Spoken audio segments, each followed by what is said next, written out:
का इस्तेमाल किया है। इसके आर्किटेक्ट है डॉक्टर राम बंजी सुतार, जो महाराष्ट्र के धुले डिस्ट्रिक्ट के गोंदूर गांव के रहने वाले। स्टैचू को बनाने में लगे थे सिर्फ 46 मंथ्स। इसका कंस्ट्रक्शन L&T कंपनी ने किया है। ये जो राइट साइड पर आप देख रहे हैं सातपुड़ा की पर्वतमाला।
कृषक कार्मिक जनगण से था उसको प्यार अपार।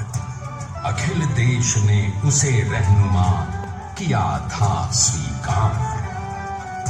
सागर अपरंपार ऋणी देश का नम्र नमन तुम स्वीकारो सम्मान।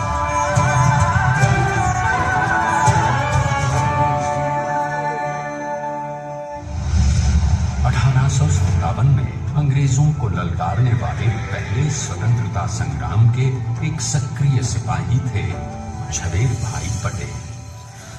करमसद गांव के इस बहादुर देशभक्त किसान और उनकी पत्नी लाड भाई के 5 बेटों और 1 बेटी में से चौथे पुत्र थे वल्लभ भाई। बालक वल्लभ ने करमसद के बाद नडियाद से अपनी हाई स्कूल की शिक्षा पूरी की।